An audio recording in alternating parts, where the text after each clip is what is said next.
My news থেকে আপনাকে স্বাগত।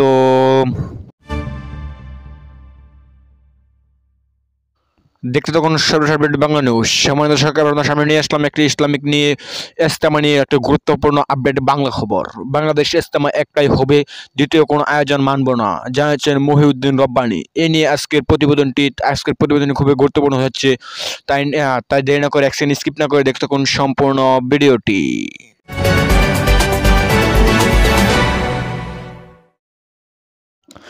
সম্মানিত দর্শক, বাংলাদেশের ইস্তেমা নিয়ে খুবই যুদ্ধ চলতেছে। একটি সাতপন্থী এবং জুবায়েতপন্থীদের মধ্যে এক রক্তক্ষয়ী যুদ্ধের মতন যুদ্ধ চলতেছে। একটা হবে, দ্বিতীয় কোনো আয়োজন করা হবে না, জানিয়েছেন জুবায়েতপন্থীরা।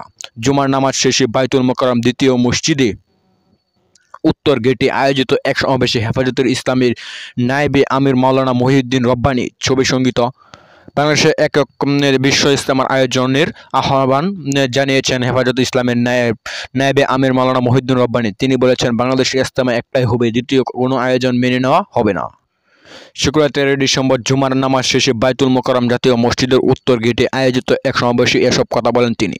সমাবেশের আয়োজন করে উলামা, মাশায়েখ ও তৌহিদি জনতা। মাওলানা মহিউদ্দিন রব্বানী বলেন, হক বাতিলের প্রশ্নে অন্তর্বর্তী সরকার যদি কোনো পক্ষপাতিত্ব করে আমরা তা সহ্য করব না। বৈষম্যের অবসানে যেমন ছাত্ররা জীবন দিয়েছে, তেমনি আলেমরাও ত্যাগ স্বীকার করেছেন। তাই আমরা একসঙ্গে ইজতেমা আয়োজনের আহ্বান জানাই। একসঙ্গে থেকে কাজ করার ঐক্য ধরে রাখতে হবে। সমাবেশে অন্য বক্তারা বলেন, অন্তর্বর্তী সরকার যেন বাতিলের পক্ষকে কোনোভাবেই সমর্থন না দেয়। হকের পক্ষ থাকা দুর্বল মনে হলেও শেষ পর্যন্ত তারাই বিজয় অর্জন করে দেশের শীর্ষ আলেমের বিরুদ্ধে করা মিথ্যা মামলার অবিলম্বে প্রত্যাহার করতে হবে।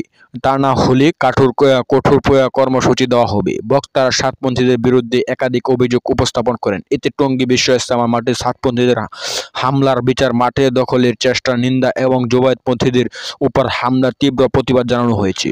সমাবেশে তাবলিগ জামায়াতের জুবায়েতপন্থীর অংশ এবং শীর্ষস্তরে আলেম ও তাবলিগের সাথীরা উপস্থিত ছিলেন। বক্তারা একক ইজতেমার আয়োজনের মাধ্যমে ঐক্যবদ্ধ থাকার আহ্বান জানান। এই ছিল আজকের ইসলামিক প্রশ্নটি, এই ছিল আজকের প্রতিবেদনটি। এই নতুন আপডেট বাংলা সবার আগে পেতে হলে অবশ্যই আমার চ্যানেল সাবস্ক্রাইব করে বেল আইকনটি অন করে রাখবেন। ধন্যবাদ। দেখা হচ্ছে পরবর্তী নতুন ভিডিওতে। সেই পর্যন্ত ভালো থাকেন, সুস্থ থাকেন। সে কারণে বিদায় নিলাম। আসসালামু আলাইকুম ওয়া রাহমাতুল্লাহ।